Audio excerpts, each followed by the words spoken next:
better watch out if you ignite me's a road ahead of full prophecy to be the greatest beast the world has ever seen. I feed him every day like the bones clean. I feed him all the hate and he grows me. And he gets claws real big, pissed off quick. And if you cross him, you might drop dead. Metaphorically, of course, settling this war, never getting bored, loves the blood and gore. Always wanting more, feeding from the source. They don't really understand until they feel the fuck apart. If you start shit, you'll be heartless in the darkness. Torn apart quick, you left scars ripped, you'll be chewed up and discarded.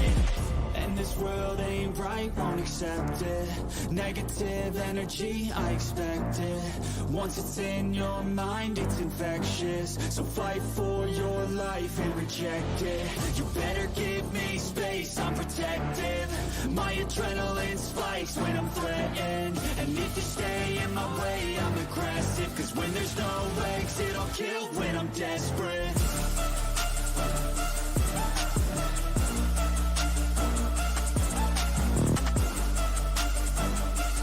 And welcome to the Golden Octagon MMA Podcast with your hosts, Matt and D Rose. Yes! What's going on? How is everyone doing here on this Wednesday night? As always, my name is Matt. D Rose is on that cyber screen, and this is the Golden Octagon MMA Podcast. Appreciate each and every single one of you for taking the time out of your night to come listen to apparently two amateurs talk about professionals fight, D-Rose. But, you know, we truly appreciate it. We truly appreciate it.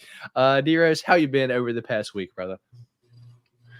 Hey, to truly even be considered an amateur at this is, I think that's even, that's a compliment within itself. Because I mean, to even be considered an amateur amongst this field, I mean, that's crazy. So we appreciate it nonetheless. But no, things have been gravy over this way as always. Work's always, just as steady as can be. But as far as bet wise, I was able to stay afloat this week. I didn't really.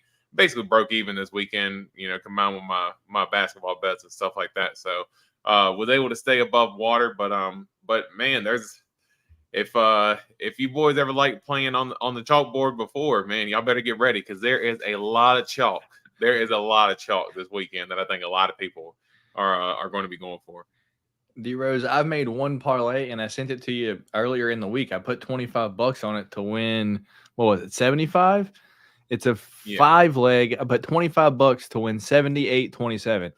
I was checking the lines before the stream. It's a plus 213 on my bet. When I checked it before the stream, it was a minus 189. So there's no point in even trying to share the parlay, dude. Lines have moved so much at this point, dude. Every single line on the parlay has like gone up. I think the least one would be Christian Leroy Duncan this weekend, but Javed Basharat's like minus 720 now. I bet him at minus 620. Steve Urseg's like a minus 390 now. I have him at 330. Umar is like minus 1400. I have him at 900. It's like the line is like, 900 in a parlay is already way too much. I like Muhammad Makayev. I have him bet at minus 290, and he's now like a minus 390, dude. So it's just like there's no point in even trying to share that. They're still trying to get me to cash out for $25. No chance, FanDuel. No chance this week. I'm going to cash that one and take my $78 and ride off into the victory. But that won't be featured on Friday's Change the Cheddar because, those lines are way gone at this point. So I'll have to make some new ones. But with that being said, D Rose, where would we be if we didn't, let everyone know what we're going to get in today real quick and then shout out the chat. So real quick, we're going to probably recap the co-main event from this past weekend and then recap mine and D Rose's pick champ. And then I will be eating beans. So eat the beans soon. You're here for now. Not yet. And then we got some UFC fight news and announcements to go over. And this weekend we have an absolute dumpster fire of a fight card. UFC Vegas 87 Rozenstruik versus Gaziev. Well, me and D Rose are going to give you our predictions and picks. I don't know if we're going to have any bets this weekend. And lastly, real quick, I got a package from Lush Slow Maine to open. So with that being said, let's get into the chat real quick. Shout out all the boys and before we get into it. All right, just got off work, man. But another Golden Wednesdays with the boys. I feel you, Lush, dude. Yes, sir. The grind never stops, Lush. You know, it's just thankfully I have the weekends off, dude. I work every other day of the week, Monday through Friday, but thankfully I have the weekends off. But you know, I'm glad that I have something to do in the afternoons, because if not, an idle mind is, it's not good. So appreciate you stopping by tonight, Lush. Lush, you have a job outside of moderating the chat here. Matt told me he'd be putting me on the payroll soon. Austin, if YouTube decides to pay me one day, dude, I would love, to have an entire payroll, pay D Rose for the podcast every week. Pay the chat for moderating, but man, before I did the membership, it was I would get a paycheck of $60 a month, but you can't even get paid that much. So I would have to wait 2 and 3 months to even get $100 paycheck from YouTube, as I'm spending $400 or $500 a week on just opening cards. It just didn't make sense. And I just wish YouTube helped out just a little bit more, but it is what it is. That's crazy. He's charging me a monthly fee to moderate. Oh, you guys are just gonna make me feel bad now. Unless you gotta call him out first thing when the stream starts. Oh my goodness. The fade will probably get double. No chance. What's going on, Daniel? How you doing, brother? How you doing? Here we go, boys. Appreciate you stopping by tonight. Tim dropping the TGOs. I don't know. It's probably not going to show up, but I know what it is, brother. No amateurs. A couple of one of ones. You hear that, D-Rose? We're not. Let's go. According to Lush. And then much love, boys. Glad I could catch it live whenever I can. Appreciate you stopping by, UFC Card Fiend. It means a lot, brother, to, drop by and just say what's up. So thanks for stopping by, brother. It means a ton. All right, D-Rose. So we have shouted out the chat. Let's get into it real quick. Recap this past weekend. Brandon Moreno versus Brandon Royval, dude. The fight ended Brandon Royval via decision. It was a close fight, dude, but is it me or did Brandon Moreno look like, I don't know. He didn't even throw any punches in the entire first round. And it's hey, man, where's your pressure boxing that you always have? It just looked like a different Brandon Moreno that I haven't seen before. And I feel like that's why he lost the fight. I have no clue what else to say, but I also figured it was still close just due to percentage of strikes landed. Brandon Moreno landed about half his strikes, as where Brandon Royval landed 25% of his strikes, throwing 400, landing 100. It was a close fight. But I think the rightful winner was probably Brandon Royval, dude. What's your thoughts on the main event this past weekend? As someone who had, as I sent you the bet slip, Brandon Moreno on the last leg, and I could have had a chance to cash out there in the third round, and I swear I was going to hit the trigger on it, because you could see in that third round, I thought Moreno won the first 2 rounds. I thought he won them pretty cleanly, but you could see there in that third round, you could just see the momentum was starting to swing towards Royval's way. Moreno just got to a point where he was just kind of shelling up and was literally just letting Royval, although they weren't the most devastating punches, getting off 4 or 5 punch combos at once and ripping them to the body pretty good, to the point where it was Royval who ended up putting the pressure on Moreno there towards the end of the fight. And I know going into the week, Royval, he trains in Colorado, and he was basically saying, what elevation, I'm built for this, and he really did prove it there in those later rounds, just with that volume, just to be able to consistently keep up from round to round. So it was just really impressive from Royval to do it like that. But man, I thought I just looked at Moreno, and I was surprised that he was not able to, I guess, kind of keep up with that pace.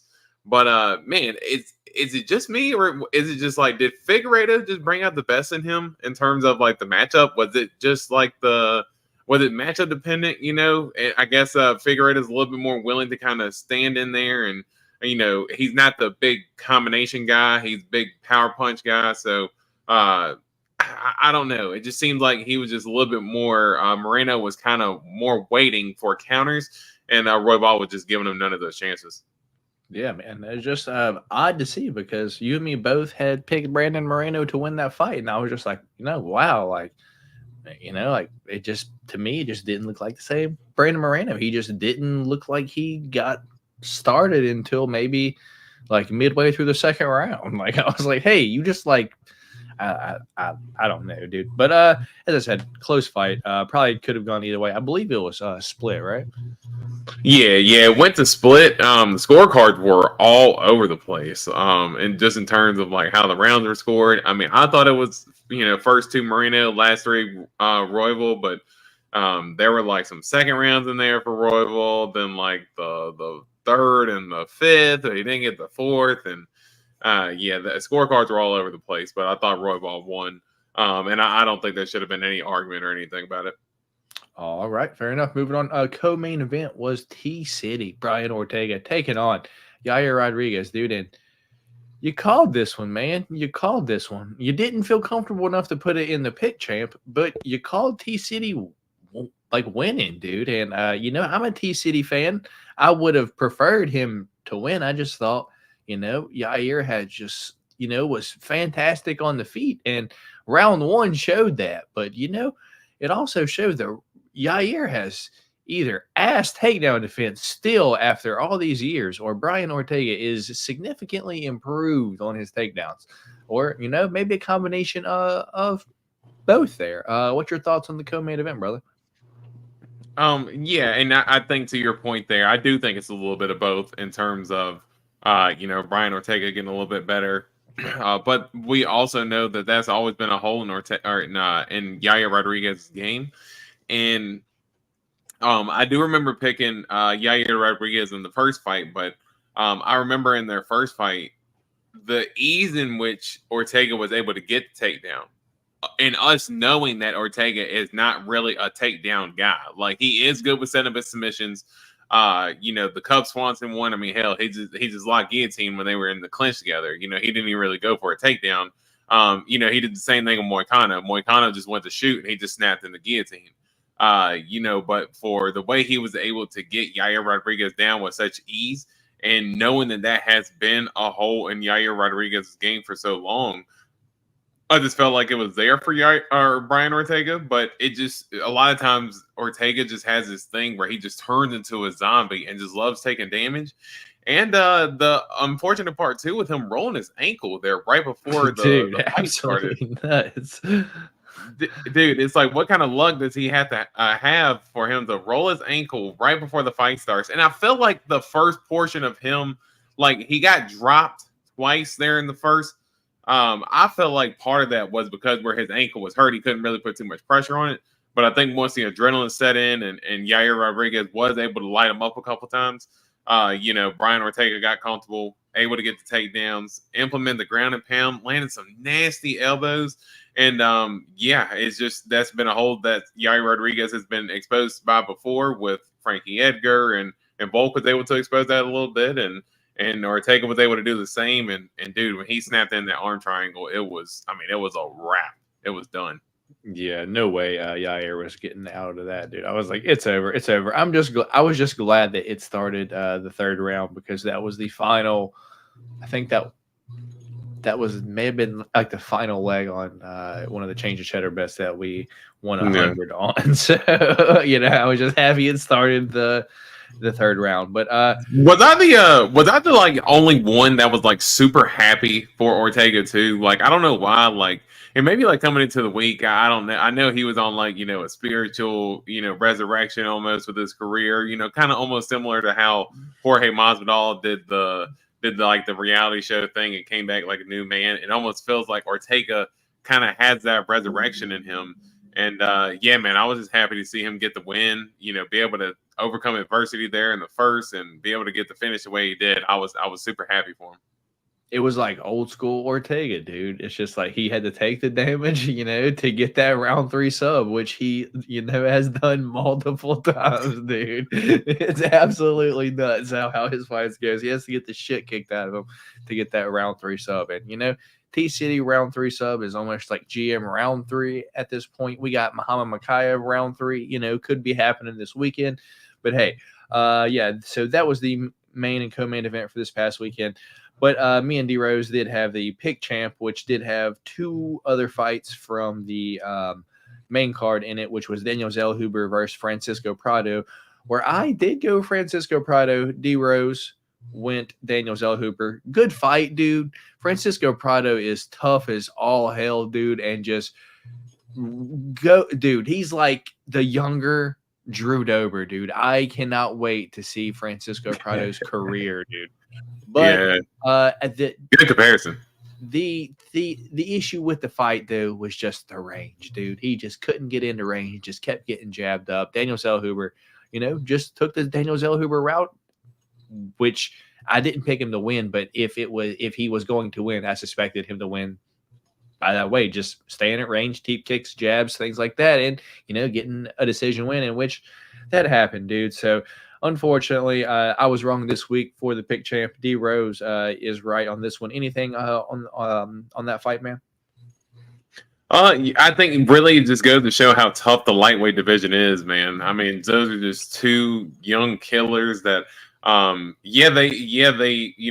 a lot of people don't like when younger fighters, similar to Gamrot, and I know Gamrot's not that young, but when Gamrot and Armin fought a couple years ago, they were like, hey, 2 young guys on an upward trajectory, try to let them fight somebody else, try to, recycle through the division. But for Prado and Zellhuber, just young up-and-coming talent. And, I wouldn't be surprised if they end up fighting again. And as you said, it was a hell of a fight. It was a great effort from both. Zellhuber just used the range, but I love Prado's heart, man. That dude, he just goes out there and leaves it all out there for the fans, and that's what the fans really come to appreciate from these fighters. Hell yeah, dude. Hell yeah. In between that fight and our next pick champ was Yasmin Haregi versus Sam Hughes, where not much else to say besides Yasmin Haregi just absolutely outclassed Sam Hughes. What else can you really say? And then the one that I picked right in our pick champ, so I don't have to eat the 3 beans, but D Rose picked it wrong on this one, was Manuel Torres versus Chris Duncan. I did pick Manuel Torres. D Rose went Chris Duncan. Yeah, dude, not even close, dude. Manuel Torres is a young killer, dude. El Loco, he is indeed, dude. Absolutely nuts, a killer. Thoughts on that fight, dude? Round 1 sub, right? Yeah. Yeah, I was really surprised because, as you said, I picked Chris Duncan, and I thought that Chris Duncan was going to be able to use his wrestling, and he tried using his wrestling, but Manuel Torres flipped it around on him. Dude, he got rocked within the first 10 seconds of the fight. I mean, Chris Duncan landed a huge punch and wobbled him. He, Manuel Torres falls back, ends up getting the takedown himself, and ends up getting the submission. So, just crazy sequence. And Manuel Torres, he's definitely going to be one of those guys that, whenever I see his name, I'm gonna be like, oh yeah, I got to make sure I'm seated whenever the dude's ready to fight, because he's ready to get it done just like that, dude. What is that? I think 10 or 11, straight of his fights. He's went to the second round one time, and that's it. Yeah, dude. Career. I mean, that's absolutely nuts, man. I mean, you got to make sure you're sitting down before he fights, because if you don't, it's gonna be over. I mean, it's that quick, dude. It's absolutely nuts. Yeah. And then our last one for the pick champ, even though we did have 6 different picks, and I believe I was probably right on all the other ones, the 2 that D Rose was right on happen to be included in here.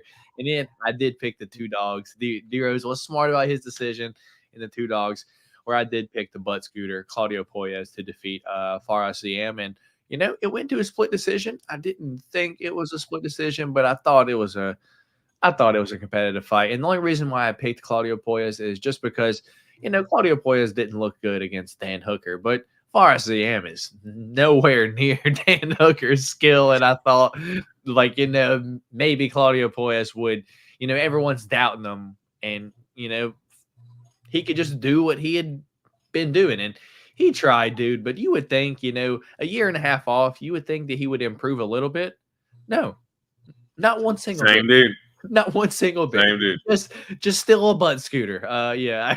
I mean, if you lose to Claudio Poyes at this point, you probably shouldn't be in the UFC, because all you can see is just, hey, don't get leg locked by this guy and you'll be all right, dude. And yeah, so from this point forward, I will no longer pick Claudio Puelles.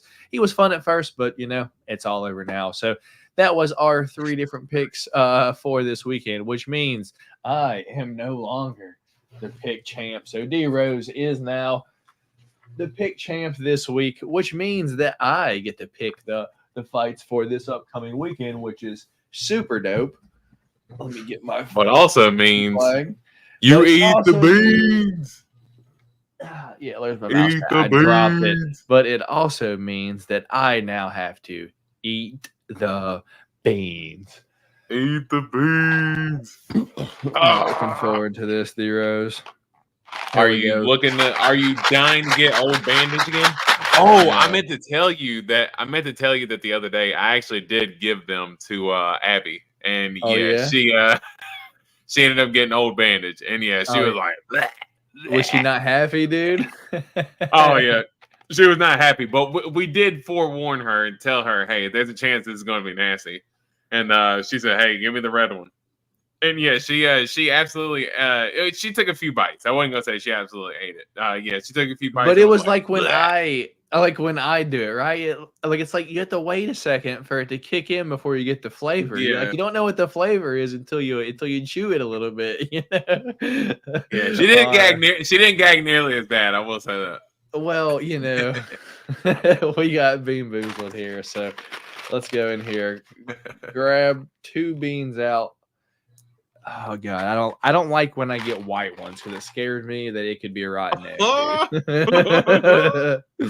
So this week we have a brown dude. What's the brown one? Liver and onions, dude. Ooh, I don't like that.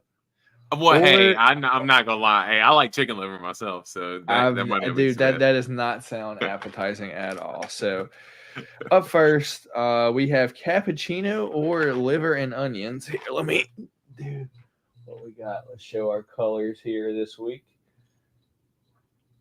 Our colors are this brownish color and this white color, which translates to cappuccino and possibly dirty dishwater or birthday cake. So liver and onions or cappuccino, dirty dishwater, and birthday cake. I believe that's what it is, Zero. So I'm going to go with the brown one first, and hopefully...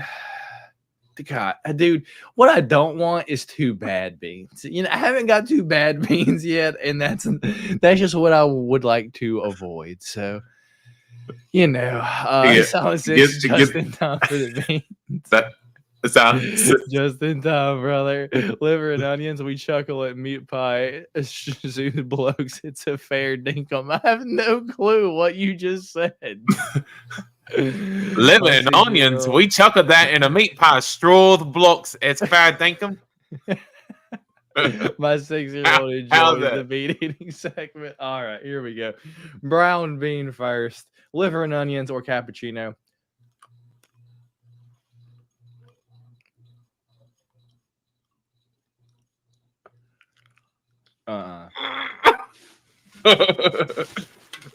Is that the cappuccino? It tastes like a Salisbury steak, dude. If there's one thing I hate, it's fucking the Salisbury steak.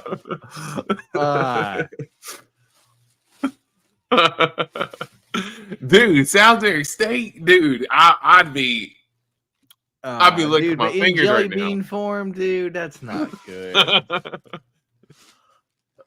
Oh, dude, yeah, dude. Salisbury steak, though, that was a childhood delicacy. Yeah, when I was poor growing up, dude, I would rather not eat that now, dude. It's like I don't want to eat ramen now, dude. I ate that enough growing up. But what's worse about it is covered in like sweetness. So I thought it was cappuccino at first, but then it kicked in. I'm like, this tastes like a weird steak that's not good, like an old steak, dude. Like a steak that's been sitting out for a few days. All right, dude. So first one was definitely liver and onion. So hopefully I can get a birthday cake flavor now because I don't want 2 bad ones, dude. Now my mouth just tastes bad. Dude. Birthday cake or dirty dishwater. Here we go. I'm nervous. Oh, my stomach hurts.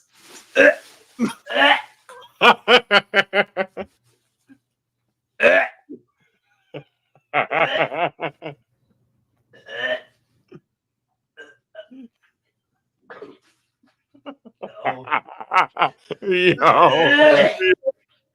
he 1000% threw up. Yo. Yo, I was so worried about dude, I literally have tears coming out of my eyes. I'm fucking throwing up right now, dude. Oh, that's the most disgusting thing I've ever put in my fucking mouth, dude. Nah, I heard it hit the bag, dude. Oh, man. That is the most disgusting thing I've fucking ever put in my mouth, dude. Oh, god damn it, dude. Man. I wish I would just ate the liver and onions so I could at least have a different flavor in my goddamn mouth, dude. Oh, god damn it. Dude, I hope y'all get a kick out of this shit every fucking week. Dude, why can't you have to eat the bad beans, dude? God damn it, dude. Why can't I be on that side laughing for you throwing up, dude?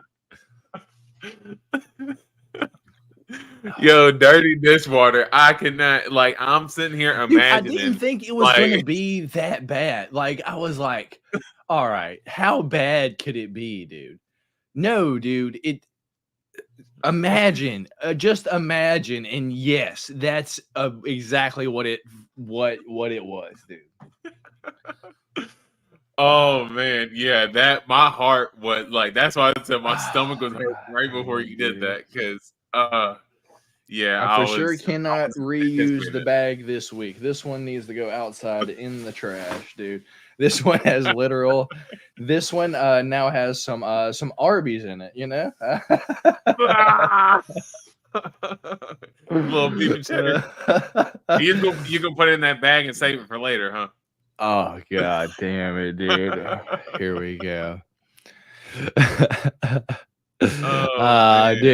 D-Rose turned Jamaican Australia. I loved it, dude. My nose is running now, dude. Oh god, this is gonna be a shit show. Here we go. Liver and onion. Solid 6 is for sure happy. No. Matt has the worst luck at this game. Dude. It's like I've got 2 good ones. What, one time? Yeah. Well, I think you had a bad one and then a good one. Like, yeah, but it was toothpaste flavored, so I was like, oh, I don't really care. Right. Yeah. It wasn't terrible, but yeah, for the most part, you've always had at least one bad one, which is oh goodness. That'll put some hairs on your chest. Oh god. Yo, D-Rose has me dead. How do you get all bad ones every time, and D-Rose got off so lucky? I think, maybe next week we got to get like fucking D-Rose to get a little shake when he loses the pick champ, so he can get a little shake, and then he'll have to pick him out. I shook it. That's a nasty birthday cake flavor. Oh, Jesus. Greetings from Nibiru. Okay, well, that's what's up. What's up? What's going on, Revenant? How you doing, brother? I haven't seen you in a little bit. I saw Revenant at where was it at? Nashville. What's going on, Revenant? How you doing, brother? I remember you, brother. So hope you're doing well, my guy. Good to see you in here. You're still kicking it. Appreciate you for stopping by, brother. Yeah. So hopefully you didn't have to witness that. That was terrible. But yeah, with that being said, we do have some UFC fight news and announcements to get into. So oh god, dude, that will that'll sicken you, dude. I'm not gonna lie. I hope I don't have to do that one anymore ever. Well, if you ever need any type of like when people drink and they feel like they just have to throw up in order to just get it all out of them, that's your medicine right there. Just pop in a dirty dishwater and that'll go ahead and clear out the system there for you. God damn it, dude. All right. So our UFC fight news. Now just to get into Beanstock going up. Hey, quick question. Which one, now that you've done that, which one is worse? Dirty dishwater or old bandage? Dude, that dirty dishwater, dude, I haven't like the old bandage is bad, but it just makes you want to spit it out, dude. You know, like the liver and onions, I chewed it for a second and then I was like, this isn't good. And then I spit it out. The old bandage, it's like 3 chews and you know it's bad, dude.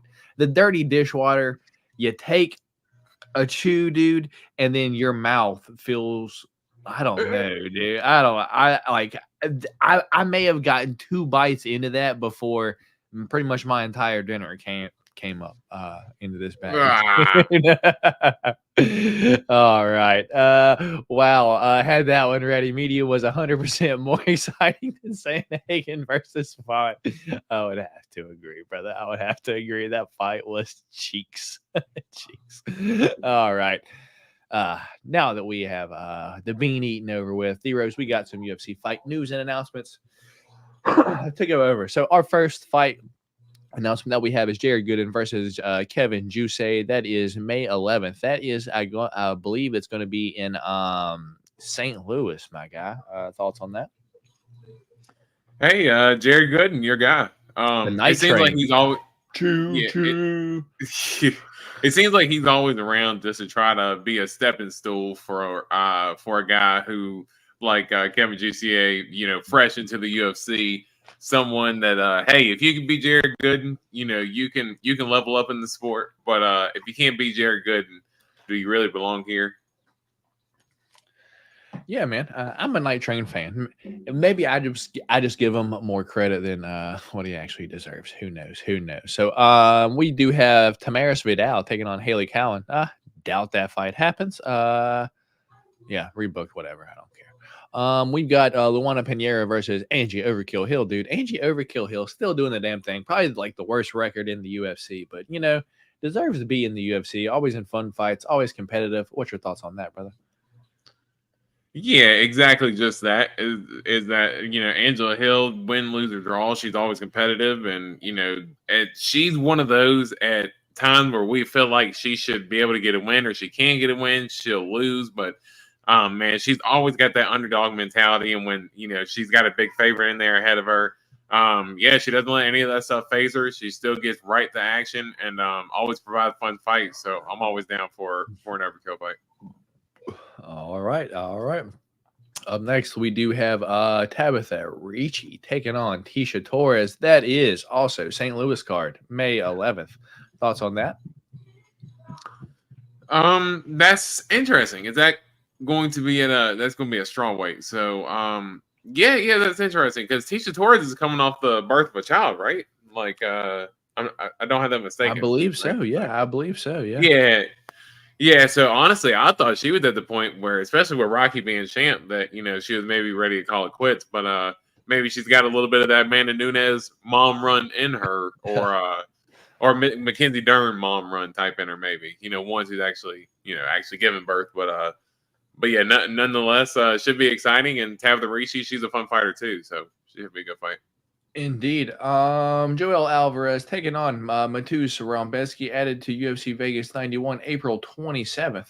So about 2 months away at this point. What's your thoughts on that, brother? Good fight. Joel Alvarez was supposed to fight Ludovic Klein this weekend, though, right? Or wasn't that fight supposed to happen? I believe so. Yeah, you are correct. I believe I did see a line for that too. Yeah, I don't know. Yeah, I saw a line for that fight this weekend. So, because we straight up, I was going to play Ludovic Klein, but this could be and I mean, this is from 5 days ago, so you know it could be like an old announcement, and you know Joel Alvarez is going to end up fighting Ludovic Klein this weekend. Is he going to make 155 though? I guess we'll see. This is right now the it looks like it could be the main event for UFC St. Louis, dude. Do you think this ends up being the main event? Michael Johnson versus Steamroller Matt Frivola?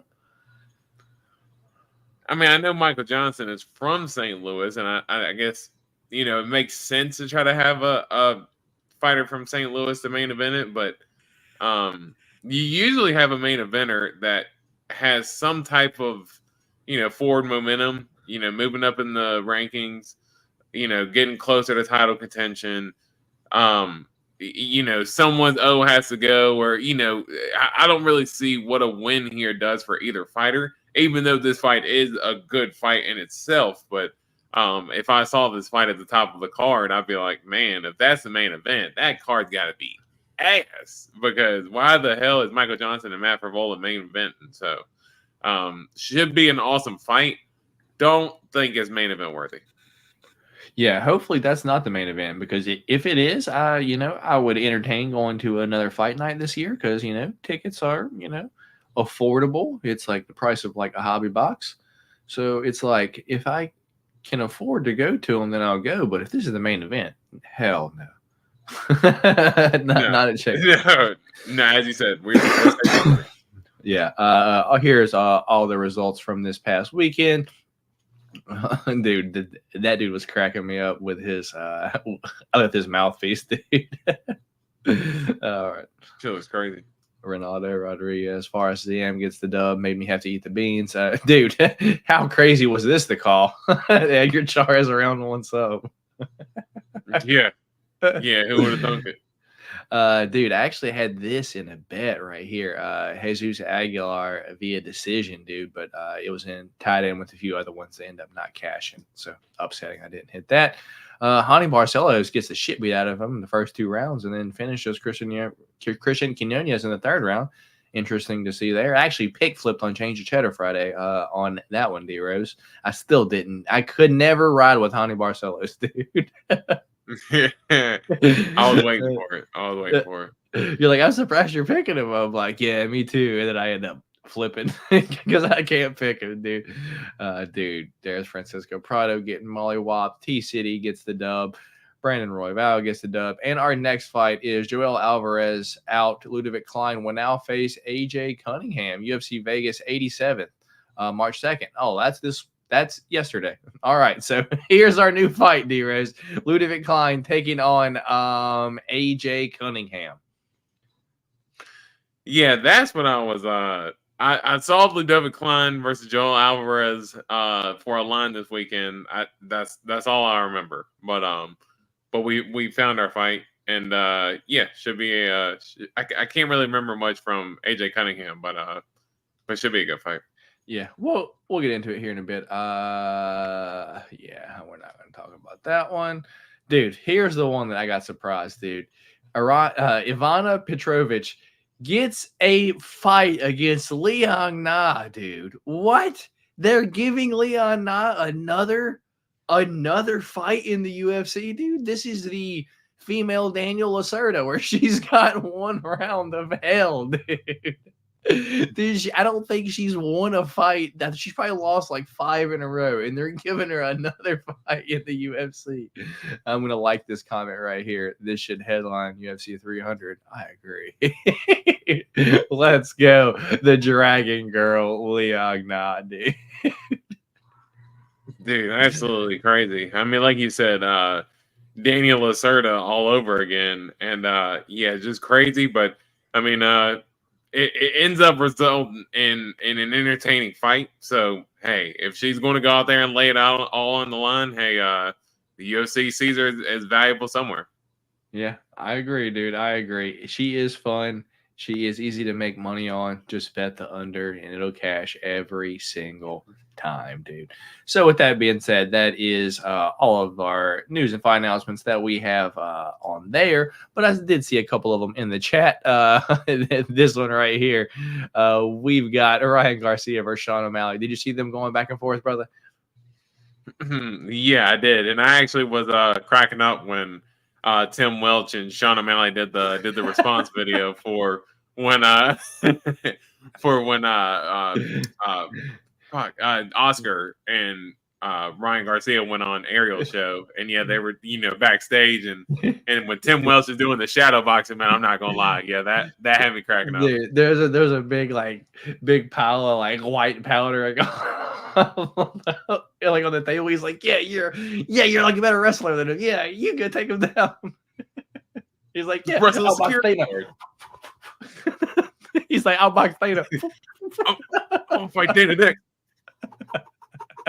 Like multiple jabs. I was like, get him. Yeah. Oh my goodness. Garcia out wrestled Sugar. He out wrestled his security guard, didn't you know? Fun idea, but Ryan said he wants a bag from the UFC to fight O'Malley. And seeing how he was making with $20 million in boxing, no shot Dana will cough that up. Yeah, absolutely no shot, brother. Terrence McKinney versus Esteban Ribovics. Olberg versus Manifield, also to be on, expected to be on St. Louis. Also, Buckley is from St. Louis, so I could see him on the card. Yeah, I'm just hoping that it's a solid main event because, I don't want the main event that we got in Nashville, that's for sure. Ortega ruined my parlay. Damn, I'm sorry to hear that, Dan. I'm sorry to hear that, brother.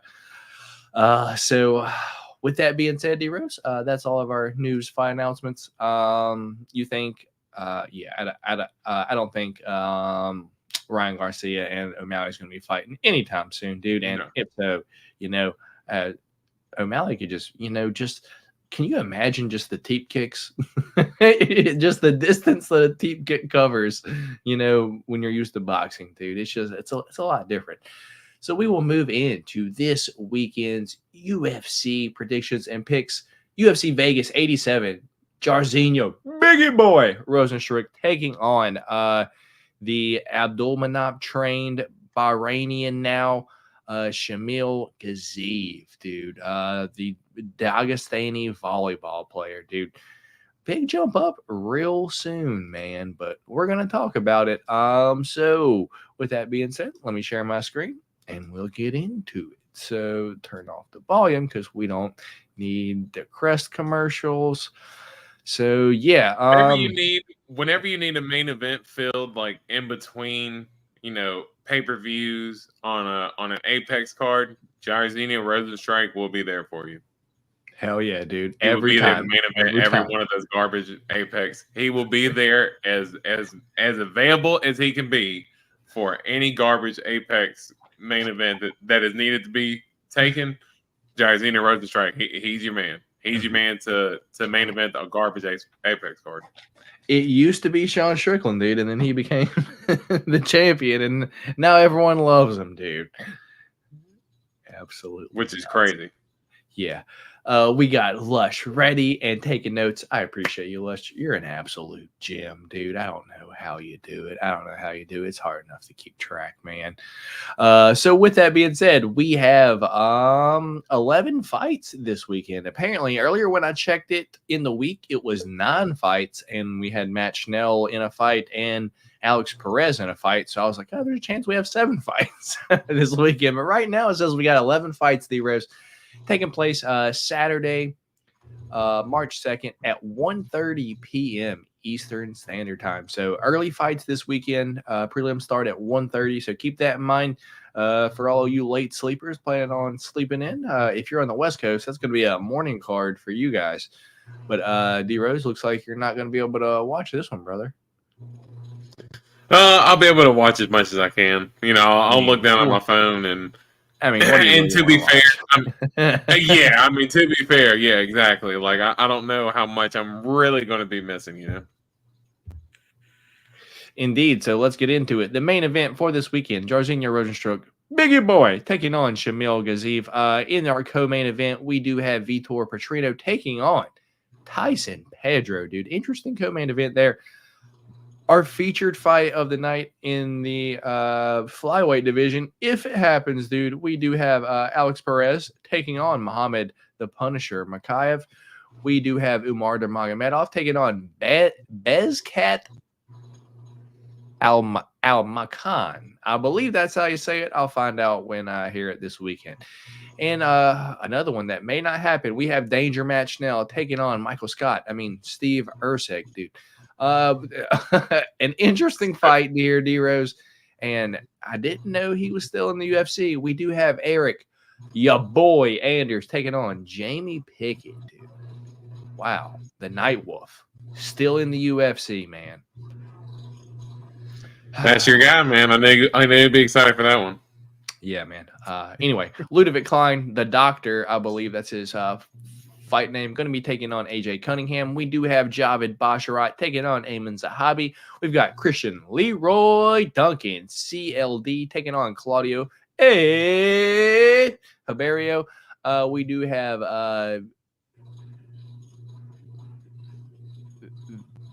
dude, I have trouble with this name. Vinicius Oliveira taking on Bernardo Sopaj. No clue what that is. And then we do have Loic Radzhabov taking on Abdul Al-Sawadi, I believe. So that is their first fight of the night. Curtain jerker, dude. Holy smokes. Raul Rosas Jr. versus Ricky Tercios was going to be on here, but, that got tossed off as well. That fight's just been a mess back and forth. So with that being said, D-Rose, first fight of the night, we do have Abdul Karim Al-Sawadi, or the Pride of Palestine, taking on Loic the Tajik Tank Radzhabov, dude. Loic is 17-5-1 overall, while Abdul Karim Al-Sawadi is 15-3 overall. Radzhabov won 3 out of his last 5, while Al-Sawadi has won all 5 of his last 5.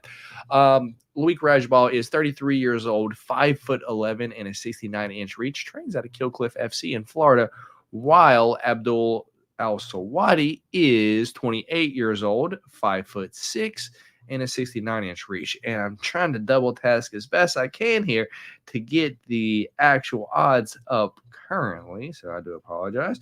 But currently live odds, or not live odds for this, but yeah, odds for this are a plus 130 for Loic Radzhabov and a minus 166 for Abdul Karim Al-Sawadi. So, D-Rose, personally, I have to go with the one with UFC experience here. I know it's not a lot, but, lost to Matus Raumbetsky, but did beat Esteban Ribovics, which is a good fighter, in my opinion, and then came from Eagle FC before that, while Karim Abdul-Sawadi, his only fight on the Contender Series, where he did defeat George Hardwick via decision. So, first fight of the night, give me the dog, Loic Radzhabov at a plus 130, the Tajik Tank to defeat the Pride of Palestine, Abdul Karim Al-Sawadi. So, go for it, brother. Yeah, I'm saying this with no conviction whatsoever, but man, yeah, and you look at the size advantage between the two as well. Abdul Karim Al-Sawadi, he's coming in at 5'7", and you see Loic coming in at 5'11", so it does make me hesitate. Well, Tapology has it at 5'8", so maybe okay, 2 inches. Okay, yeah. Yeah, but because 5'11", 5. That's and 3 inches. People like to exaggerate a little bit here and there too. You can never really pay too much attention to those heights, to be honest. Yeah, no, that's true. But I think I'm just going to go with the one who's just riding the more momentum right now. Let's go Abdul Al-Sawadi. I almost forgot how to say his name. All right, so first fight of the night. That's the amateur. Sorry, I am on the Tajik Tank, Loic Radzhabov, while D-Rose is on the Pride of Palestine, Abdul Karim Al-Sawadi. So up next fight of the night, we've got Vinicius Oliveira taking on Bernardo Sopaj. Vinicius Oliveira, Loke Dog. I remember him from the Contender Series, but I do not remember the Lion King, Bernardo Sopaj, dude. So, Vinicius Oliveira, 19-3 overall, has won 4 of his last 5. Lost on UAE Warriors, while Bernardo Sopaj is 11-2 overall, won 4 of his last 5 somewhere else as well. So neither one of these guys have fought in the UFC at all, but one of them is coming from the Contender Series, being Vinicius Oliveira. Currently, odds for this are a minus 120 for Vinicius Oliveira and a minus 106 for Bernardo Sopaj. But I mean, that's kind of what it should be. It opened up, as you can see here on Tapology, a little bit wider. Odds have closed in a little bit So maybe people seem to be on Bernardo Sopaz. I don't know a lot about him. Haven't looked into him one single bit. But the measurables for this fight are Vinicius Oliveira, 28 years old, 5'9" and a 70.5-inch reach, while Bernardo is 23 years old, 5'6", and we don't have a reach yet for him. So with that being said, I'm going to go with a guy that I've at least seen fight. I haven't done any research into Bernardo this week, but I've seen Vinicius on the Contender Series, and he just fights like every Brazilian dude. Just walks forward, throws punches, got decent ground game. But yeah, give me Vinicius Oliveira low dog this week at a -120 favorite. But the other dude is -106 as well. Which way are you going here this week, D-Rose? Yeah, I'll keep it short and sweet. I'll roll with you as well on this one. I'll go Vinicius Oliveira. I do remember him from the Contender Series. He was, as you said, that regular Brazilian style, just forward pressure, good cardio, good boxing, just power in his hands. And I believe Bernardo Sopaj just taking the fight on short notice as well. Newcomer into the UFC. So yeah, let's go low dog. All right, me and D-Rose both on the Loke dog. Don't be a menace to South Central this week. Hopefully he gets it done. Dude, I remember you're like, drinking juice. We have any problem. He's got a rocket in the back of the mail truck. Waiting to let that shit off. Dude, I love Marlon Wayans. Oh my yeah, I love Marlon. Great movie. If you guys have never seen that, you guys need to see it. Don't be a menace to South Central while drinking juice in the hood. Fantastic movie. Anyway, we got Christian Leroy Duncan taking on Claudio Haberio, dude. I have to do that every time he fights because the dude that he walks out with just does it nonstop. But anyway, Christian Leroy Duncan, 9-1 overall. Only loss was to Armen Petrosyan, but that's just because he's an idiot a little bit when he fights. While Claudio Haberio is 11-4 overall. Last loss to Roman Kabulov by vicious head kick. And then before that, Abdul Razak Al Hassan knocked him out. I believe it was in the second round. Yeah, something like that. But he has defeated Joseph Holmes, which you really can't count, and won on the Contender Series. Christian Leroy Duncan defeated Dennis DeLuneland. What can you really say about that? Lost Armen Petrosyan and beat Dusko Todorovic, but I believe he got injured in the first round there. So with that being said, current odds for this are -310 for Christian Leroy Duncan and +230 for Claudio Haberio. Measurables for this are 28 years old for Christian Leroy Duncan. He is 6'2" and 79-inch reach, while Claudio Haberio is a 31 years old, 6'1" and a 77-inch reach. D-Rose, if I hadn't seen Claudio Haberio get knocked out so easily, I'd probably pick him to win this fight because I believe he has the better footwork, the better fight IQ, and I believe that if he could just keep that up for all 3 rounds, then he could easily win this fight. But I think at some point, Christian Leroy Duncan is going to end up dropping one of them things on him and just going to end up knocking him out. So give me Christian Leroy Duncan to knock out Claudio Haberio, probably in the second round. Which way are you going here this week, D-Rose? I guess it might just be me, but I just hadn't seen Christian Leroy Duncan fight with that type of aggression to really warrant, kind of an idiot, right? Yeah, well, I mean, and he just, I don't know. It's just almost like he's just in there, just kind of like sparring, just, kind of just light on his feet, just kind of almost dancing around. I remember there were jokes coming out after the Armen Petrosyan fight that he was like sticking his ass out at Armen Petrosyan the whole time and stuff, just doing weird stuff. So I don't know if I really trust him to get a finish here, but I do think overall he's the more technical of the two.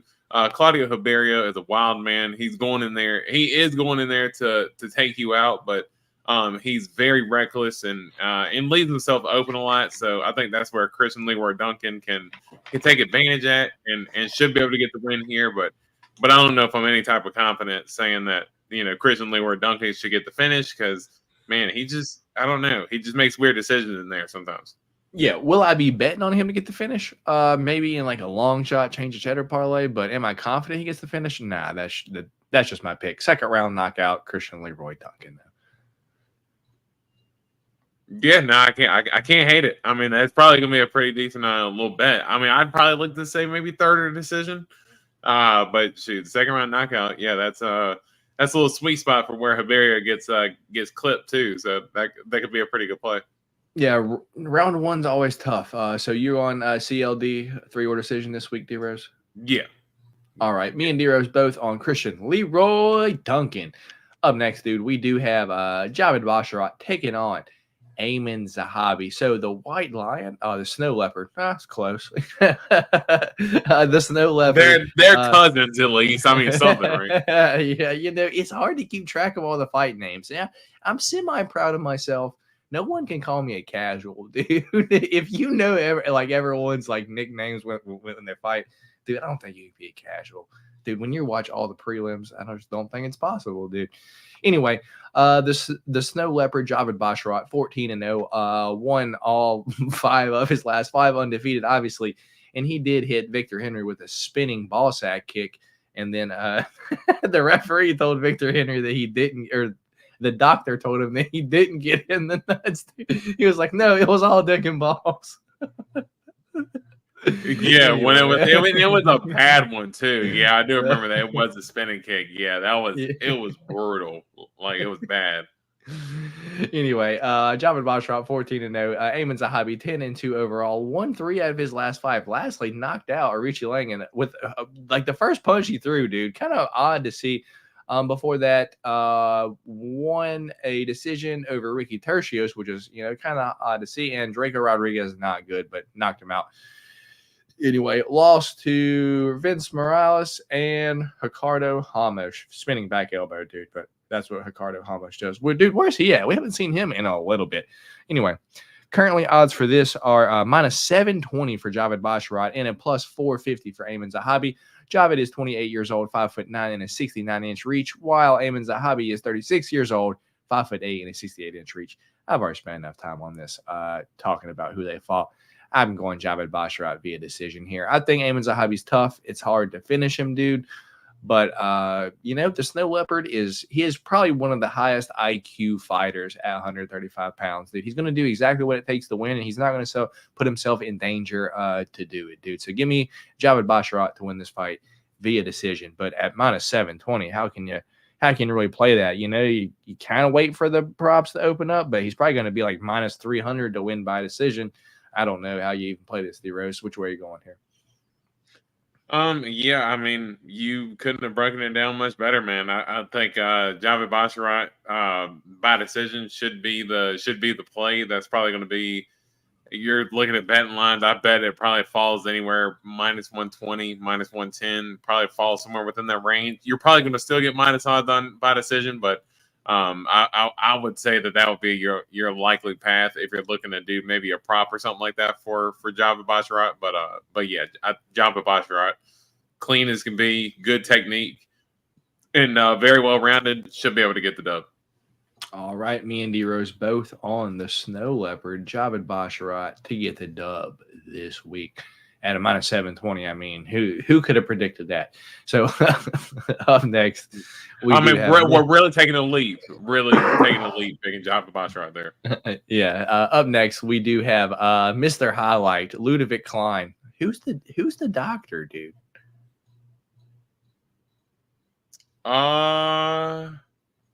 Who did he knock out? Oh no! I almost said. Oh, dude, who's the dude that moved up to one? Oh, Uros Medic. Dude, I get these. Yeah, I get I Uros Medic and this guy confused. I do it too. So much, dude. That's exactly why. That's exactly why when you said that, that's exactly why I knew who you was talking about, because I've done it too. Yeah. Weirdly enough. Anyway, Mr. Highlight, Ludovic Klein, got those mixed up. Taking on the Savage, AJ Cunningham. Ludovic Klein is 24-1 overall. Won 3 of his last 5 with a draw in there to Jai Herbert, and also a loss in there to Nate Landwehr via Anaconda choke. Hell yeah. Dude, that's the one. Dude, here we go. When Nate Landwehr choked out Ludovic Klein, dude, after the fight, Nate Landwehr was like, I just want to show you I can do that one time there. I still got power in these hands.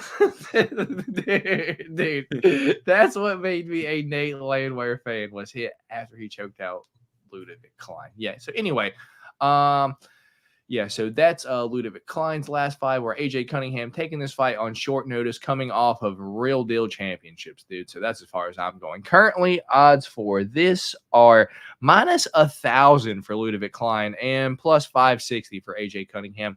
Ludovic Klein, 29 years old, 5'7", 72-inch reach, while AJ Cunningham, 29 years old, 5'10", and a 71-inch reach. I mean, we have to go Mr. Highlight Ludovic Klein. I suspect him to finish this dude short notice. I mean, the odds imply so, but haven't looked into AJ Cunningham at all, because a lot of these fights she just now got announced, I think today, maybe like late last night. So change the cheddar. I'll be able to give you a little bit more insight on Friday, but as of right now, give me Ludovic Klein to finish AJ Cunningham. Which way are you going here, D-Rose?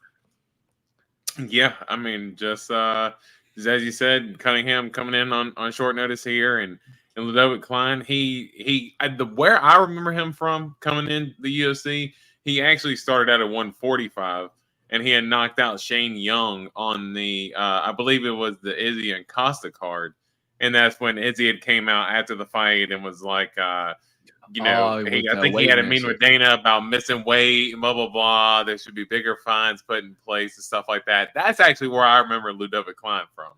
Was from all that mess, but more or less to say that he came in as kind of like a kickboxer. He's kind of developed his game a little bit more. He's used a lot of his wrestling in his last few fights, but he is very well rounded as well. And I think he's just, for his stature at 155, he's jacked, but he is a little bit shorter, so I think he has a little bit of trouble closing distance on guys, but the dude's a bowling ball, and he's super strong, and I think he should be able to, I'd say maybe even get a submission against AJ Cunningham. All right, so me and D-Rose both on Mr. Highlight Ludovic Klein this week. So up next, the main event of the prelims, D-Rose, we do have your boy Eric Anders taking on the Night Wolf, Jamie Pickett. Your boy Eric Anders won 2 of his last 5 with a last loss to Marc-Andre Barrios via decision, which, dude, it's a close fight, yeah? Yeah. No, it was, yeah. And I remember picking him. I believe we watched that fight together. I believe we actually ended up watching that fight together, and I was, I was pumped for him, but yeah, close fight. Knocked out Kyle Dawkins, split decision loss to the Iron Turtle, and armbar loss to Andre Muniz, and before that, decision win over Darren Stewart, but that was 2 years ago. While Jamie Pickett lost 4 in a row. Kyle Dawkins, Dennis Tolulin, got knocked out by Dennis Tolulin, dude. Bo Nickel submission, obviously. And then lastly, a Josh Frim decision loss, dude. I like to bet Eric Anders as the underdog, but currently Eric Anders is a minus 430 favorite to Jamie Pickett, a plus 300. Eric Anders, 36 years old, 6'1", and a 75-inch reach, while Jamie Pickett is 35 years old, 6'2", and an 80-inch reach. D-Rose, what's going to happen here this week is I'm going to be just plugging my nose like this, just plugging my nose, and then just parlaying Eric Anders, dude. You can't bet him straight, but he ain't. Dude, Jamie Pickett is not beating Eric Anders this weekend. It's probably at a minus 430. I know it's, obviously he should win. This is probably one of my most confident plays on the card. I have 3 pretty confident plays on this card. Eric Anders he might even finish Jamie Pickett next weekend, because that's just how bad Jamie Pickett is, dude. He's an athlete. He's in good shape, tall, got good range, but the guy's not a fighter. And when you're just not a fighter, you're in there to practice your skills, dude. You're going to get fucked up. And that's just what happens, dude. And Eric Anders is going to fuck up Jamie Pickett this weekend. Which way are you going here, D-Rose? Yeah, I just think that Jamie Pickett, he's always an easy target for you. I know you love hitting him, hitting him and knocking him down when he's on one of these cards. Because you're like, dude, I can't stand him. But understandably so. It is tough to watch some of his fights. As you said, he's a great athlete. He has shown a little potential there on the Contender Series, but yeah, it just seemed like ever since he's been in the UFC, just hadn't been able to fight to that full potential. And Eric Anders, I mean, betting line wise, I don't know how comfortable I feel putting him on a straight bet, dude, or not a straight bet, but on a parlay for money line, because I mean, what is he? I mean, the Marc-Andre Barrios fight, I mean, it was close, but I mean, I don't know. Eric Anders just makes some decisions sometimes in fights that ends up costing him fights more than helping himself. Kind of initiating clinch sequences maybe when he shouldn't and stuff like that. But he should be able to win, and I'm going to ride with Eric Anders here. But man, I'm telling you, boys, betting wise, y'all better stay away from this fight because you ain't gonna do nothing. Like, end up hurting yourself with this one. I saw Jamie Pickett on Josh Frimm's back in his last fight, dude, and it's like he didn't know how to jiu-jitsu, dude. It's like, hey, the rear naked choke's there. Put the hooks in, sink it in. Josh Frimm's done, dude. And instead, he ended up letting him back up, and Josh Frimm ended up winning that fight via decision, dude. And it was just disgusting. Just disgusting. So with that being said, let's get into the chat real quick. I'm super late. What's up, gents? Appreciate you stopping by tonight, Jay Wolf. It's all right. We're about to jump into the main card right now, brother. What's up, Jay? Was wondering when you'd pop up, says Lush. What's up, Bars? Wonder no more. What's up, Lush? Here we go. My guy. And then did they break down Vinicius de Oliveira yet? Yeah, just rewind a few minutes, but not really too much, just because Bernardo Sopaz just knew in the fight just got announced, but we did both pick Vinicius Oliveira there. Jeremy, and then we got Joe. Okay. Anyway, so next fight we do have Michael Scott or Astro Boy Steve Erceg take it on Danger Matt Schnell, or this fight may not happen, D-Rose. There's a chance that it don't happen at all, but if it does, I don't think it's going to be close. Matt Schnell 16, Matt Danger Schnell 16-7 overall, while Astro Boy Steve Erceg or Michael Scott is 11-1 overall. Currently, odds for this are plus 280 for Matt Schnell, a minus 390 for Steve Erceg. So basically 4-1 odds for Steve Erceg. Matt Schnell plus 280 dog at this point. So Matt Schnell, 34 years old, 5'8", 70-inch reach, while Steve Erceg is 28 years old, 5'8", and a 69-inch reach. D-Rose, I know you probably give Matt Schnell credit more than anyone that I know. So I'm going to let you break this one down first. I'm going to let you make your pick first. We're probably going to end up on the same side. But, yeah, I'm going to let you break this one down, brother. Yeah, I think more or less I just give him more credit than you do, because I always end up referencing the Sumadarji fight, and understandably so. I mean, I ended up seeing highlights from that fight again. And dude, seeing Sumadarji, those elbows that he was landing in the clinch, and just seeing Matt Schnell like just almost falling, but just catching himself, and just his resiliency to be able to keep himself within that fight. So, I mean, the dude's heart is undeniable. There's no doubt about it. But man, his biggest thing is that he is an easy target to just get absolutely shellacked. That's what ends up happening most fights. Yeah, I mean, you can see he tries to move in, and he kind of has this little head movement thing when he's kind of going in and shuffling. But man, he just ends up having his head right on the center line whenever someone throws a strike that they want to land on him, and end up smashing him with it. And I think, and even in the Royval fight with Matt Schnell, Matt Schnell landed a big punch on Royval before Royval was able to, before he was able to get the sub there. So, but I don't want to just completely dismiss Matt Schnell, but again, just sometimes some of his decision making can end up killing him in certain fights, as I referenced with the Royval fight. And He just has a knack for getting finished. Steve Erceg, he just has a nice like flow state to his striking. Good body kicks. See him switch stances a lot as well. Uses the takedowns every now and then, but more or less has a good kickboxing base. And man, I like Steve Erceg here. And people are going to be surprised to hear me say this. But man, I think third round or third decision. I think that's something that Steve Erceg has looked good in both of his fights, but both of his fights in the UFC have gone to a decision so far. And I know Matt Schnell does have a knack for getting finished, but still in the same sense, I could see him knowing that, there's a very good chance that he's fighting for his job here. So I think the fight could be drawn out a little bit longer than what some people are anticipating here. But I am going Steve Erceg ultimately.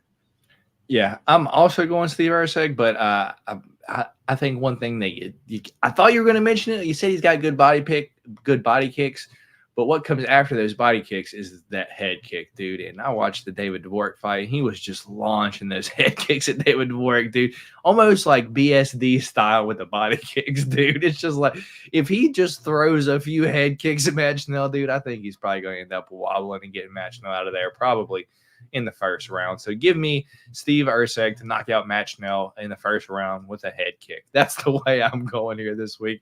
I'm not going to overthink it. All right. Come on, you thing.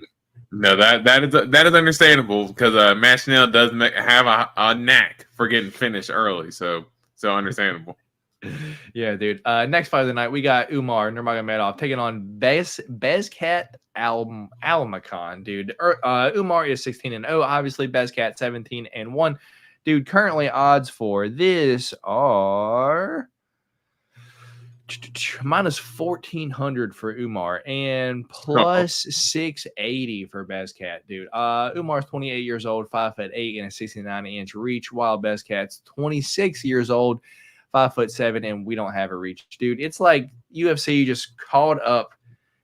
Hey, can we get someone from the Kazakhs, from the Kazakh mountains to come fight this kid? Because no one in the UFC will come fight this kid. So we got a new Kazakhstan fighter in the UFC, and he may make an impression. I don't know a lot about him. I've tried to look him up, but I can't really find too much on him, dude, because the fight's been announced since a few weeks ago now. And I was just kind of looking 17-1 over overall, but what's the competition that he's really facing? You really don't know, dude. So I'm going to go out on a limb here, D-Rose, and just like in the last fight, I want to say the UFC newcomer, the Kazakh kid, is tough, and he's able to last. So give me Umar Nurmagomedov to win this fight via decision. We've seen this a few times now. Like a fighter come into the UFC late notice against one of these really good fighters, a la Diego Lopez against Movsar Evloev, just coming in and lasting until round 3. You got Jafel Filo lasting until round 3 with Muhammad Makayev. You've got the kid that fought last week fighting like Manel Kape last until decision on short notice, dude. He's 17-1 overall, so he knows how to fight. Only lost once, so I'm hoping that he can just be tough enough and we can get Umar via decision this week. Am I going to bet it? I don't know. Probably not, dude, because, if we get Umar like plus 300 via decision, I might bet it. But, yeah, that's my play this week, D-Rose. Umar decision. Which way are you going here this week, brother? Dude, I swear I want to go because we're getting close on I want to make sure we have enough different picks here. Well, we already have 2, right? But we have 2 or just 1? I don't know. Well, she'll let us know at the end. All we really need is at least 1, but in reality, do we have 1 right now? Because when I look back, I know we have at least 1. We have at least 1 different, and that was the first fight of the night. I went Luik Rajabov, the dog. Right. Al Sawadi. Right.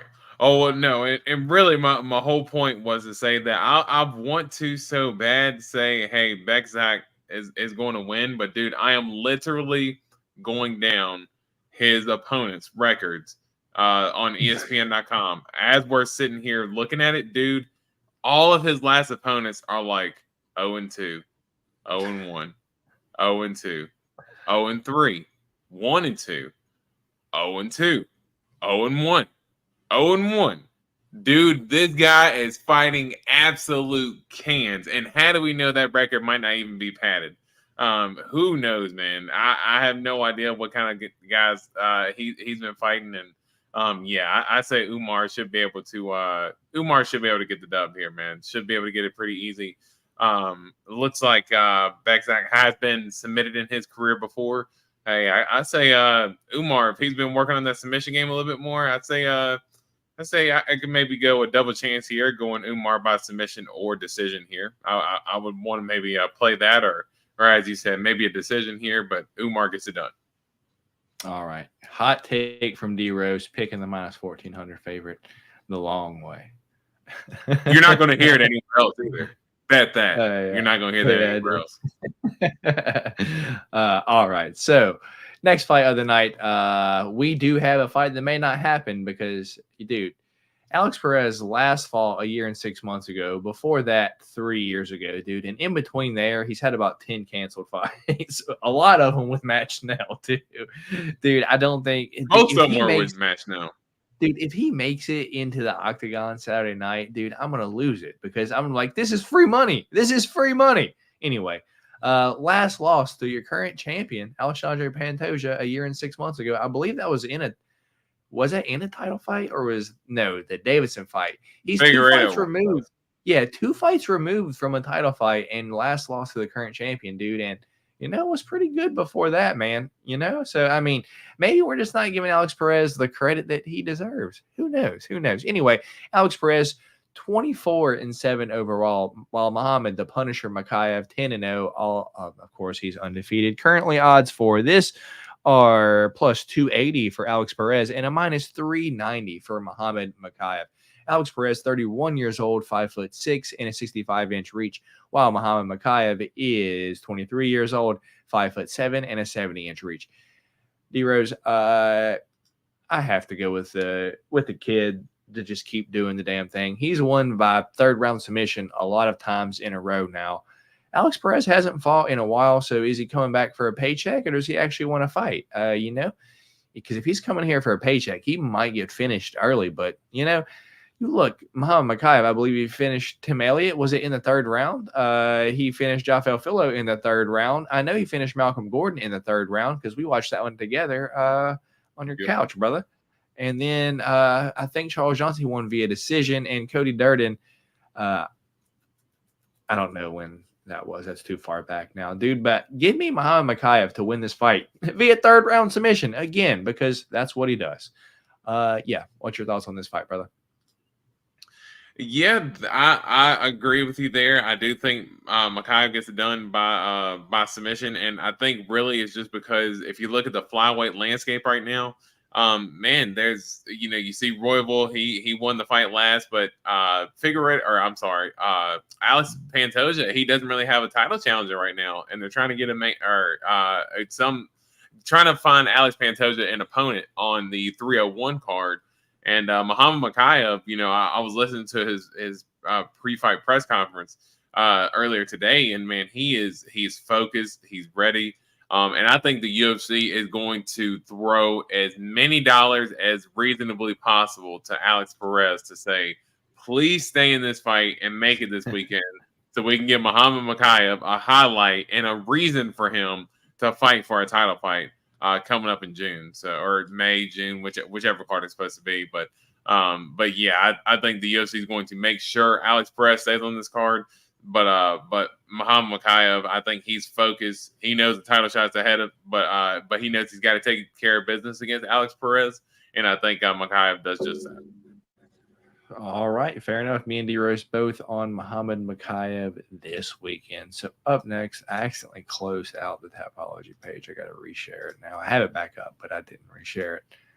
So next up, it is the co-main event of the evening. We've got Icao or ECO, Victor Petrino, taking on D Rose's favorite fighter, Tyson Pedro. Vitor Petrino is 10-0, while Tyson Pedro is 10-4. Obviously, Vitor Petrino won all 5 of his last 5, while Tyson Pedro won 3 of his last 5, while losing to Modestas Bukauskas and 5 years ago, Mauricio Shogun Hua, but that's 5 years ago. So a year ago, beat Ike Villanueva, Harry Hunsucker, lost to Modestas Bukauskas, and then absolutely snoozed Anton Turkalj, dude. And I was on Anton Turkalj in that fight. Currently, odds for this are minus 330 for Vitor Petrino and a plus 240 for Tyson Pedro. Vitor is 26 years old, 6'2", and a 75-inch reach, while Tyson Pedro is 32 years old, 6'3", and a 70-inch reach. So, D Rose, I never picked Tyson Pedro. I'm not going to pick him here. I'm going to let you break this one down and pick first. I'm going to end up on Vitor Petrino, but which way are you going here? Yeah, I do like the fight, and I'm a fan of Tyson Pedro. I love how you love giving me crap for that. But I mean, he normally has fun performances, man. You know, win, lose, or draw, he normally goes out there and has a good fight, and that's what I can tend to appreciate about him. D-Rose. I'll be right back. Okay. Yeah, man. And yeah, I think for Vitor Petrino, the biggest thing for me with him is that the dude is an absolute brick shithouse. I mean, if you look at him, I mean, he looks like he could be a body lifter, or a bodybuilder, a body lifter. Yeah, just listen to bodies over here, man. Yeah, he could definitely be a bodybuilder of some sort. I mean, the dude's physique is just absolutely amazing. Good power in his hands. He's got good submissions as well. But man, I felt like his level of competition in the UFC hasn't been quite that tough just yet. And I've heard people say that he has good cardio, but man, I swear I felt like halfway through the second round in all of his fights, he's almost sucking wind because he is trying to get somebody out of there. And if you look so far at a lot of his opponents, man, he's been bigger and he's been able to kind of size advantage bully a lot of his opponents versus Tyson Pedro. Dude, I believe Tyson Pedro might even be bigger than Vitor Petrino. So I don't think he's going to be, Pedro's not going to be anybody that's going to be bullied around. And I think Pedro has more UFC experience. He has sharp striking. He has good cardio himself. As long as he can stay focused mentally, that's always been the thing with Tyson Pedro. But yeah, I'm going to go Tyson Pedro, the dog here. Yeah, plus 240 dog. Yeah, I like Tyson Pedro here, man. I'm going to go by knockout, man. I think Tyson Pedro gets some knockout. D Rose, if you want something that'll make you feel a little bit better, go watch Vitor Petrino versus Rodolfo Bellato on the Contender Series, dude. Because Rodolfo Bellato cracked Petrino and had him on fucking skates, dude. And Tyson Pedro can crack, so it's not like it's an unwarranted pick. I see why you would go that way. I don't think Tyson Pedro. I think he's more in it for the fame than being a good fighter, but that's just me. You kind of mentioned that everyone says that he has good cardio, but you don't believe it. Fair, but I don't think Tyson Pedro is going to be the one to be the one to test Vitor Petrino's cardio, knowing that Tyson Pedro has about one round of cardio himself. So I suspect this fight is going to be an absolute barn burner in the first round.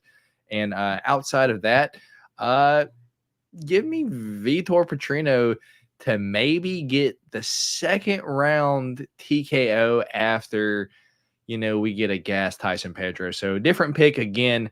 Pick number 2 this week. D Rose on the underdog, the exact plus 240 underdog Tyson Pedro. I am on the minus 330 favorite Vitor Petrino. So it is main event time, D Rose, and I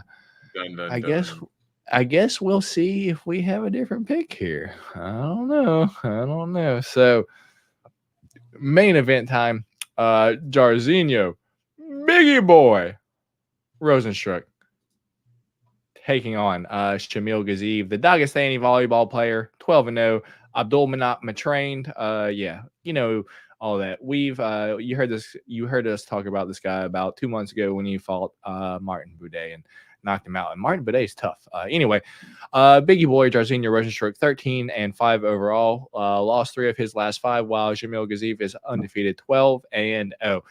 Biggie Boy, 35 years old, 6'2", and a 78-inch reach, while Shamil Gaziev is 34 years old, 6'4", and a 78-inch reach as well. D-Rose, I don't want to spoil it, but let me put it like this.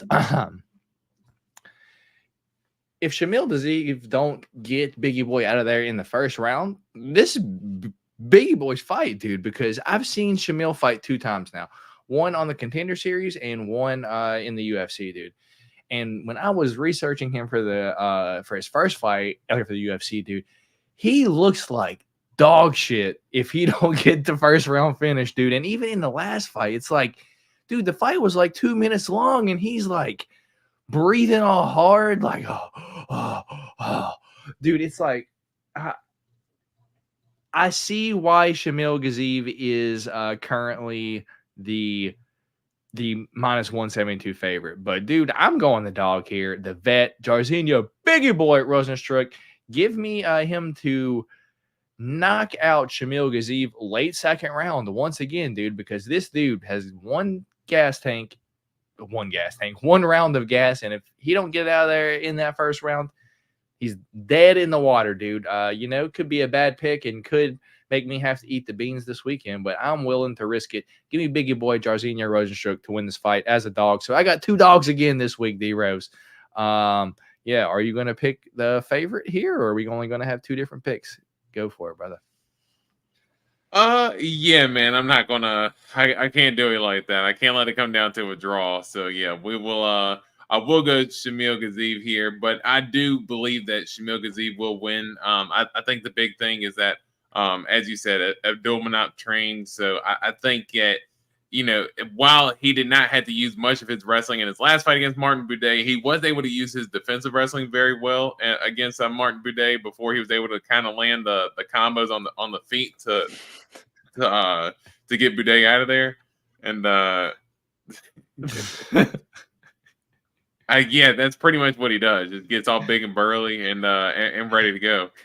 Dude, but he just runs out of gas so quick. It's just like there's no way he trains. Well, I just think it's a clear path to victory to beat Jairzinho, man. And I think the highest of the guys have kind of shown that as far as his wrestling defense goes, man. Curtis Blades and Jailson Almeida, they were able to take advantage of that pretty clearly.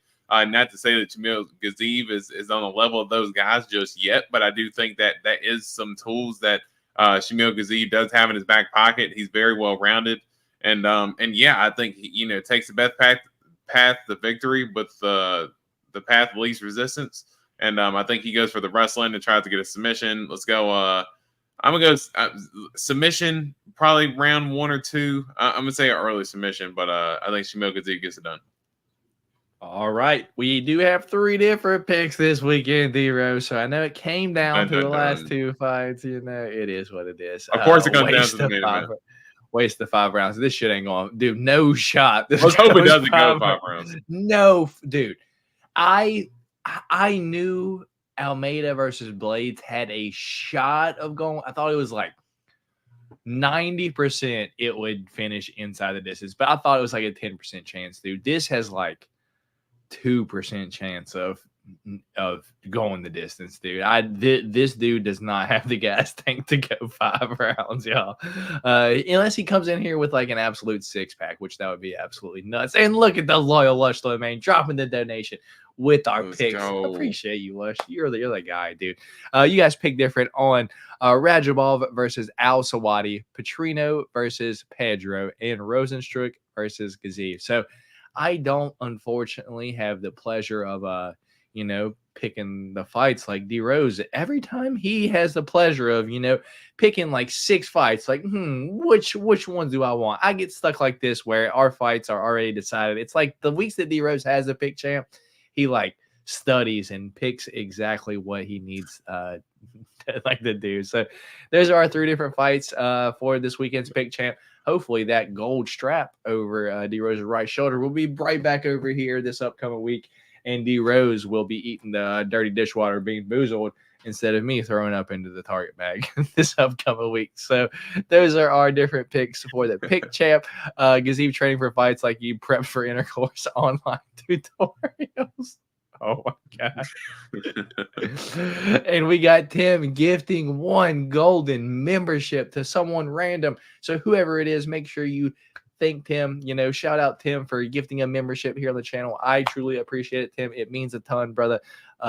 Just helping support the channel just a little bit more. And Lush saying, let's fucking go, Tim. I appreciate you, Lush. Shouting out, the people are doing the good. Who is it? Stin137 is our new member. So shout out Lush for letting us know. Shout out Stin for becoming a member free from Tim here. He gifted you the membership. So congratulations.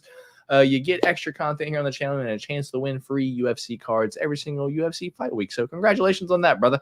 So with that being said, those are our picks for this weekend. We only got one more thing to go over, and from our loyal guy, Lush Main, he sent us a package, D Rose. I know what's in here already. One thing is for you, one thing is to give away on the channel, and one thing is for my girlfriend Nancy. So appreciate it, nice. Lush Main. I'm gonna open it up right here. A true you guys, gent, man. Yeah, dude. Like Lush is just too good, dude. Too good. Salt of the earth, man. Yeah, here. Let me get a box cutter. I don't want to put Lush's address on camera or anything like that. There's the box cutter. Yeah, the absolute man. Providing gifts all the time, sending us shirts and items and stuff like that, man. Lush is an absolute G. Yeah, so here we go. Got the box open. Shout out Lush Main, that guy. So inside this box here, D Rose, is 1 glove. This is for Nancy. And then I believe there's what you got? Lush, you'll have to help me out, brother. I don't know. What you got? I'm just going to put that down there. All right. So the box is empty. I believe 2 gloves in here. So one of these is going to be for old Durango Rose, Dorito Rose, Derek Rose, whatever his name is. Yeah. So inside here, Dorito. We do have 2 gloves, Dorito Rose. One of these is coming your way, brother. If you don't know who this is, it's a new glove for your background. Let's see if we can get it on there. And there's not one. It's 2 gloves. So one, Lush said that he would like me to give away here on the channel. So one of these gloves will be given away to you guys here on the channel. And if you don't know the autograph yet, it's Cody No Love Garbrandt. So if you're interested in a Cody No Love Garbrandt autograph, make sure you thank Lush, and it'll probably be available to like one of the channel members in a giveaway or something like that here soon. The other one is going to D Rose to put on his wall so he can have some more background. So, and Lush saying the bubble wrap and card are for Nancy. All right, so I won't open that. I'll let her open that, Lush. I don't know what's in there, but I don't think it's probably UFC related at all. So yeah, with that being said, Lush sent some cool stuff for the channel. So once again, I'm going to give away one of the Cody Garbrandt gloves from Lush, and one of them is going to D Rose for him to put on his little back screen there. It looks like you have a little spot right there in the middle that it would fit perfectly. D Rose. You're right above my head there. Yeah, it'd be perfect. It'd be perfect. Yeah. So shout out Lush Main one more time. I try, brother. The bubble wrapping card are for Nancy. Nice, Lush. You are the man. Indeed. Lush giving the fist bumps. I appreciate it, Lush. You are too good to the channel, brother. And yeah, I'm just that's it. That is it. D Rose, we've been here an hour 34 minutes. Anything before we get off here, brother, that you got? No, man. I think we're good. I'm just going to be praying to the good Lord above that I do not have to eat any beans next week, and hopefully, if I do, it ain't no dirty dishwater, man. Because that was rough. Yeah, dude, I didn't think it was gonna be that bad. Here we go. We got Austin saying, "Unless you're making us look bad, you don't do that." Oh my goodness! And dude, holy smokes! Holy moly! Just got your email, Matt. Please, here's some coin back for the lesson. The sting. I appreciate it, Silent Six, dude. D Rose, I sent. All right, so Silent Six won the blaster for the pick the fight this past weekend, right? So a blaster in the US is $30, right? So I sent it to him in Australia today.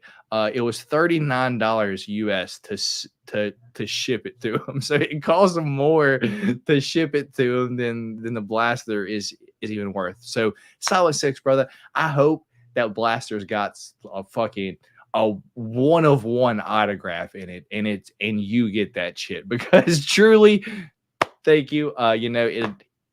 It helps out paying for the shipping that I spent today, brother. So truly, brother, I do appreciate it more than you know. Yeah. So thank you, and hopefully you enjoy the cards when you get them, brother. So you got the tracking. Hopefully you can keep track of it and all of that. You're a G lush indeed, says Austin, and good shit as always, boys. Daniel Aker, and I appreciate it, Austin. So that is it. Once again, I truly appreciate all of y'all, and damn, that's sick. $50 Australian. I don't know. It's probably like, yeah, probably like 30 American, but hey, that is fantastic. I will take it. D Rose ready to fight Dana White. I appreciate it. Even if I get Aspen last, I don't think she's in the set, brother. So I think you're solid. You're solid. I think the worst thing you'd get is probably a Holly Holm autograph or Marina Rodriguez autograph. Aside from that, you're good. Here you go. And then Tim saying, see you tomorrow night for the duck races. Yeah. So in case you didn't know, for all of my members, catch me right back here tomorrow night. I believe I have it 9 or 10. It's already scheduled for the members duck race. So if you're a member here on the channel, come back here tomorrow night. We're going to do 3 or 5 duck races for UFC cards. And if you win, send me your address and I'll send you whatever you decide to pick. I'll have some options here for you to pick, and we'll go like that. So it would help a ton if you were here live, if you win for the duck race. So with that being said, I personally don't have anything else. Duck race tomorrow, change of cheddar Friday.